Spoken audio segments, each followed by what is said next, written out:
इनकी जो पहली बेटी हुई थी वो ठीक ठाक थी, जो दूसरी बेटी हुई फिर इनके घर में माहौल थोड़ा खुश मिजाज नहीं था।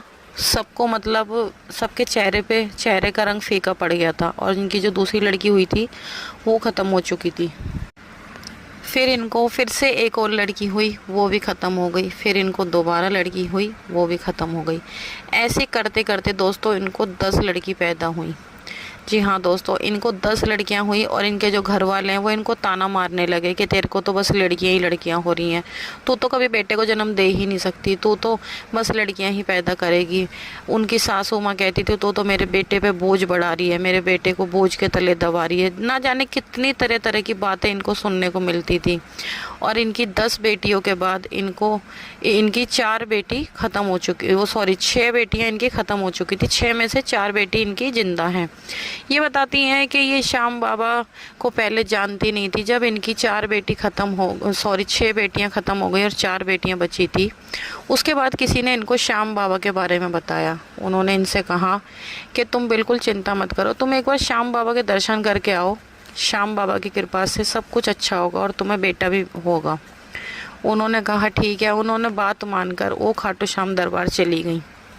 खाटू श्याम बाबा के दरबार गई, दर्शन करके आई, पर उसके बाद भी उनको कोई बेटा नहीं हुआ।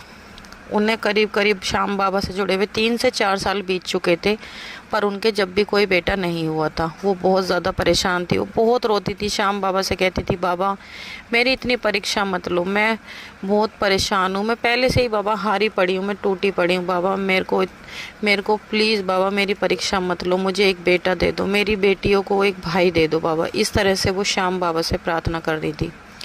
एक दिन जब वो खाटू श्याम जी गई तो खाटू श्याम से एक बाबा की छोटी सी तस्वीर ले आई। रोज़ वो नियम से श्याम बाबा की पूजा अर्चना करती, आरती करती, बाबा को भोग लगाती और बहुत ही सच्चे दिल से बाबा की सेवा करती। फिर एक दिन दशमी का दिन था, वो श्याम बाबा के दर्शनों के लिए जा रही थी।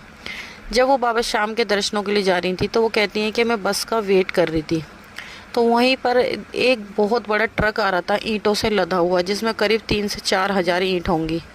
जब वो वहाँ पर बस का इंतज़ार कर रही थी, वो ईंटों का ट्रक का पता नहीं कैसे बैलेंस बिगड़ा, एकदम से वो ईंटों का ट्रक पलट गया और ललिता जी उस ट्रक के नीचे पूरी तरह दब गई थी।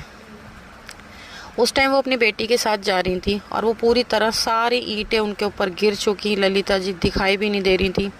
जल्दी से पब्लिक इकट्ठी हुई, जल्दी जल्दी सब ने ईंटें उठाई, सारी ईंटें हटाई और ललिता जी को निकाला। जब ललिता जी को उठाया तो उनकी बेटी ने उनके कपड़े वपड़े झाड़े। उनकी बेटी ने कहा मम्मी आप ठीक तो हो? ललिता जी ने कहा कि हाँ बेटा मैं ठीक हूँ।